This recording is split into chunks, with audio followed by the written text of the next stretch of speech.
Great to see you. So thanks for joining us. Absolutely. We just heard a little bit of a brief update. We had heard before that a 23-year-old man had been arrested in connection to this, but the actual perpetrator, the suspect, died at the scene, and we've learned very little about him. But here we have a situation where what we have learned is that he's probably from Manchester, probably born in the country, and so it looks like we may be dealing with another one of these sort of homegrown situations. He's self-radicalized. Yeah, it's entirely possible. But I think forensically, when we look at this, it's important for us to remember that we're in the embryonic stage of this investigation. They're going to now go back and look, and remember, you got to remember too, London has more CCTV coverage than any other city in the world. So what they're going to do, and what they're doing right now, is retracing his footsteps.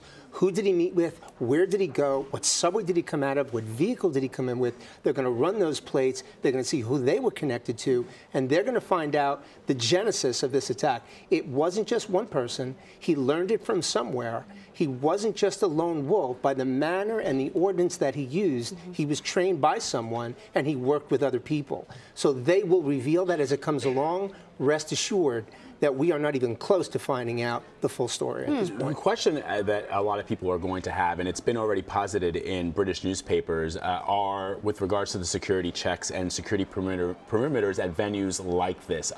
Look, Fran Townsend spoke to us earlier. She's a former Deputy Homeland Security Advisor under George W. Bush. She said that, look, if you put in metal detectors into these large venues, then people are going to step outside of those metal detectors and do some dastardly dealings Which is what we may have seen here, because we know the explosion was in the foyer, exactly. right? Sure. So how do you protect, if you put a security perimeter in place and that perimeter keeps getting pushed further and further back, soon you'll practically be in the street?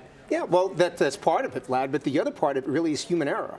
I mean, think about it. When you go to an event, and I don't care where you go, you can go to a high-profile wedding or you can go to a ball game, and someone says, Emery, I'm going to look in your bag.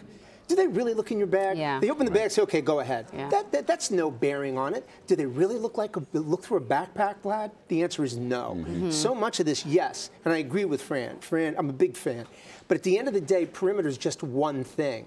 It's a tiered approach to security. At the end of the day, when we think about us as Americans, we really don't want tiered security because it's an inconvenience and it takes us too long. Vlad and I were just talking about that. I mean, why do I have to get to the airport way before my time? I have too many things to do.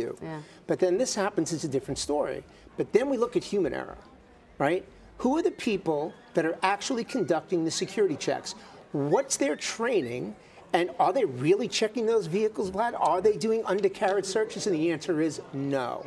And when you go back through this, I will tell you right now, you're going to find human error in this case, that something that came through that perimeter shouldn't have come through. It's so interesting that you would bring that up, because I've thought that myself so many times when I've, even when I went to Paris and some of these high-profile tourist areas, there's a lot of security, but it seems like you get a cursory sort of shifting of the stuff in your bag, and then they move you along. Somebody has called it, exactly. Somebody has called it, I think in the past, and I want to make sure I get the phrase right, but they've called it security theater. It's not really security, it's to give the illusion to the people who are traveling on planes or getting on trains, the illusion of security and safety, but that doesn't really exist because, look, let's face it, this guy apparently, according to some reports, may have already been known by the British police, and he still is able to perpetrate this crime. No question. Now, one, he may have been known, but then when we just look at the sheer numbers, how many people should be on a watch list? We really can't afford to have that many on the watch list because we can't watch them.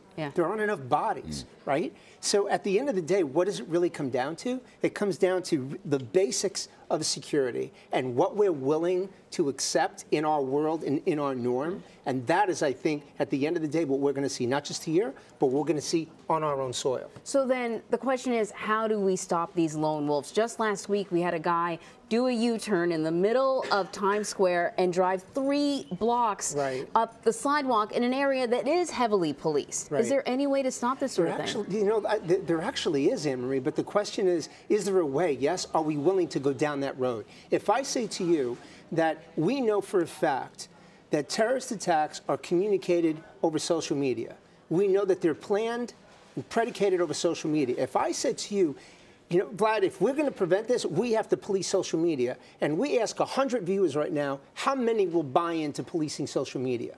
If I said we can definitely stop attacks going to airports, but I said you got to go to the airport 3 hours early and be willing for psychological screening, are you willing to do it? It begs the question, if we're really willing to prevent this, are we willing to put in the sacrifice? All right.